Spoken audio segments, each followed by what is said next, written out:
देखिए बीएसी की आज मीटिंग हुई है। इसमें माननीय स्पीकर महोदय, माननीय मुख्यमंत्री जी और सभी साथी उसमें थे।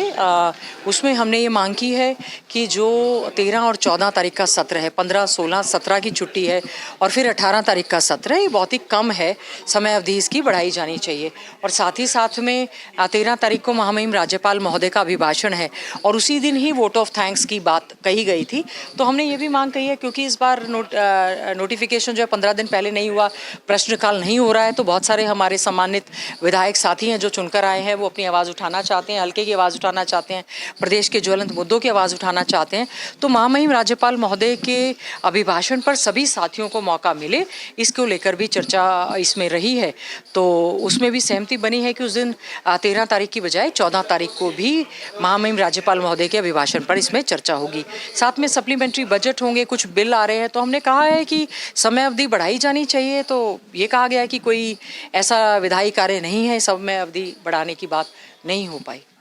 मैम किस तरीके से देखते हैं, एक दिन का ट्रेनिंग सेशन क्या इनफ है जो 40 नए विधायक चुनकर आए? देखिए एक दिन का भी नहीं है, 1-1.5 घंटे का है केवल मात्र। इसमें जिस समय फर्स्ट डे हमारे सम्मानित साथियों ने ओथ ली थी, ओथ के साथ साथ माननीय स्पीकर महोदय का भी उस दिन चयन हुआ था, डिप्टी स्पीकर का भी चयन हुआ था। उसी दिन ज़्यादातर साथियों ने यही कहा था कि उन्हें ट्रेनिंग दी जानी चाहिए और ये अति आवश्यक भी है। जो विधायक हमारे चुनकर आए हैं, अभी कल ओरिएंटेशन प्रोग्राम है, हमने स्पीकर महोदय को कहा है कि प्रॉपर ट्रेनिंग सभी विधायकों को दी जानी चाहिए, ताकि रूल्स एंड प्रोसीजर वो सारा का सारा विधायी कार्यों की ज्ञान प्राप्त कर ले। और साथ साथ में कि किस प्रकार से प्रश्न 15 दिन पहले लगाने हैं, किस तरह से ध्यान आकर्षण प्रस्ताव लगाना है, किस तरह से एडजर्नमेंट मोशन है, किस तरह से महामहिम राज्यपाल महोदय के अभिभाषण पर चर्चा होनी चाहिए, किस तरह से बजट जब पेश होगा तो बजट पर चर्चा होनी चाहिए, किस प्रकार से सप्लीमेंट्री बजट पर चर्चा होनी चाहिए। बहुत सारे मुद्दे ऐसे हैं जो कि उनको ट्रेनिंग के दौरान ही ज़्यादातर वो पता चल पाएंगे। तो हमने स्पीकर महोदय को कहा है कि इसकी भी ट्रेनिंग प्रॉपर होनी चाहिए, जिसके लिए उन्होंने आश्वासन दिया है कि विधायकों की न केवल नए चुने हुए, हमारे जैसे विधायक भी सोचते हैं, क्योंकि नेवा पोर्टल के माध्यम से कहा गया है कि सारे के सारे पेपर्स लेड और रीलेड होंगे।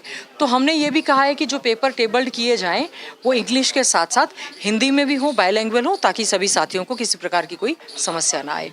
एलओपी के बिना जो है वो सेशन होने जा रहा है, तो इसको लेकर सत्ता पक्ष ये कहता हुआ नजर आ रहा है कि लोकतंत्र में बहुत ही चिंतनीय विषय है जो एलओपी नहीं है।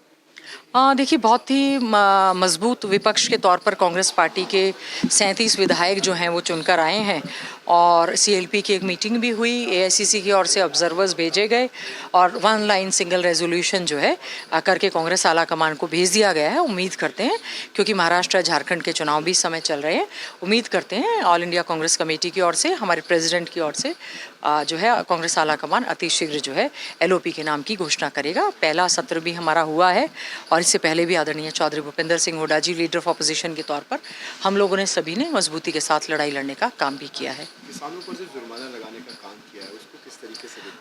देखिए बहुत ही गंभीर विषय है। किसान हमारा अन्नदाता जो है, पहले ही बेमौसमी बारिश, ओलावृष्टि, उसकी फसल खराब और पराली की वजह से उनके ऊपर एफआईआर दर्ज की जा रही है, जुर्माना लगाया जा रहा है। उसको समाधान की ओर किसान को लेकर जाना चाहिए। इस तरह से रेड एंट्री करके उसकी फसल का ना खरीदना, क्योंकि पॉल्यूशन तो कई कारणों से और भी होता है। एनजीटी की गाइडलाइंस हैं, शुरू से ही सरकार को फॉलो करनी चाहिए। केवल और केवल किसान इसके लिए दोषी नहीं है, उन पर तो थोड़ी रहम करनी चाहिए और सही समय पर जो है डीएपी की खाद दें, उनकी फसल को सही समय पर खरीदें। हमारे क्षेत्र में कई गांव हैं जलमग्न पड़े हैं, उनका अब तक जो है मुआवजा नहीं मिला है, उसकी भी मांग हम पूरी तरह से उठाने का काम करेंगे। हाईकोर्ट के अंदर याचिका जो है वो लगाई गई है, जिसमें सीधे तौर पर कहा गया है कि 14 मंत्री जो है वो नहीं होने चाहिए, और ये याचिका पिछली मरतबा भी लगाई गई थी, इस मरतबा फिर से लगाई गई है जी। किस तरीके से देखते हैं? देखिए बिल्कुल ठीक बात है। ये हाईकोर्ट में ये मामला जो है वो सब जुडियस है कि उसमें कहा गया है कि 15 मंत्री जो दिए गए हैं 14 होने चाहिए, क्योंकि मामला सब जुडियस है, कोर्ट इसका संज्ञान लेगा।